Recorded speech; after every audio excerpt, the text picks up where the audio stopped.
महाराष्ट्र में जो एक शहर है पुणे, वहां एक ऐसा केस हुआ जो दुनिया का पहला केस है जिसमें ब्रेन मैपिंग के बेस पे सजा दी गई किसी व्यक्ति को। केस बहुत इंटरेस्टिंग है, लेकिन क्योंकि वो सब लोग अभी जीवित हैं तो हम उनके सम्मान से क्यों खेलें, तो मैं नाम थोड़ा चेंज करके बताता हूं आपको। एक लड़की थी 24-25 साल की, उसका नाम समझ लीजिए कि ए था। एक लड़का था, उसका नाम समझ लीजिए कि यू था। एक और लड़का था, समझ लीजिए उसका नाम पी था। ठीक, तो ए और यू देश के एक ही राज्य से थे, प्रेम करते थे, इनकी फैमिलीज मान गई, एंगेजमेंट भी हो गई कि ठीक है शादी करेंगे, पर अभी छोटे हैं, पढ़ाई लिखाई कर ले, बाद में शादी कर देंगे। तो ये दोनों बच्चे एमबीए करने के लिए पुणे आए।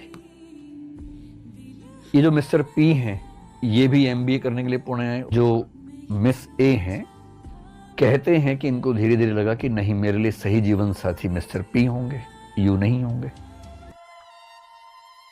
तो ए और पी में प्रेम हो गया और यू बेचारा अकेला हो गया। तो यू ने अपने पेरेंट्स से कहा, दूसरे पेरेंट्स से कहा कि क्या खेल चल रहा है मेरे साथ। तो पेरेंट्स ने भी समझाया दोनों को। उसके बाद ए और पी वहां से भाग गए। खूब हल्ला मचा, शोर हुआ, खूब हुआ। अंत में फिर ए वापस वहां पहुंची और उसने यू को बुलाया एक रेस्टोरेंट में, बहुत फेमस रेस्टोरेंट में बुलाया पुणे में। तो यू आया, नाराज भी था। तो उसने कहा नाराज मत हो, गलतियां हो जाती हैं, मैं भी शिरडी के मंदिर गई थी, वहां से प्रसाद लाई हूं, सब ठीक होगा, तो प्रसाद तो खाओ। तो उसने प्रसाद खाया। आरोप है कि प्रसाद में आर्सेनिक मिला हुआ था और इतना ज्यादा मिला हुआ था कि प्रसाद खाने के कुछ सेकंड्स के बाद उस व्यक्ति को दिक्कत हुई और कुछ मिनटों में उसकी मृत्यु हो गई। किसकी मौत हुई पता है ना? यू की हुई, यू की मौत हो गई।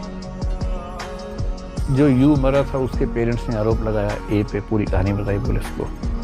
फिर ए पे चार्ज लगा, इन्वेस्टिगेशन हुई, सबूत कोई था नहीं। उस समय तक सीसीटीवी उस तरह से होते नहीं थे। यह भी साबित नहीं हो सकता था कि प्रसाद ए ने यू को दिया। कैसे साबित हो जाएगा? सीसीटीवी तो है नहीं। पुलिस ने अपनी तरफ से बहुत सारी कोशिश की, लेकिन साबित कर नहीं पा रही थी। अंत में उस केस में तय हुआ कि भाई हम BEOS करवाएंगे और इनसे कहा गया मिस ए से कि आप ये टेस्ट करवा लीजिए। इस टेस्ट में साबित हो गया कि उसने खून किया है और ये BEOS की रिपोर्ट कोर्ट में गई और उस कोर्ट में जो जज थी शालिनी, उनका नाम था शालिनी जोशी नाम था, शालिनी फलसावकर जोशी शायद नाम था पूरा। दुनिया के इतिहास में पहला मामला, जज ने जजमेंट में 9 पेज लिखे केवल BEOS को क्यों प्रमाण माना इस बारे में, और उम्र कैद की सजा हुई। हालांकि बाद में सुप्रीम कोर्ट का जो फैसला है 2010 में, उसके बाद ये सब गवाहियां ही बेकार मान ली गई, तो फिर चीज चेंज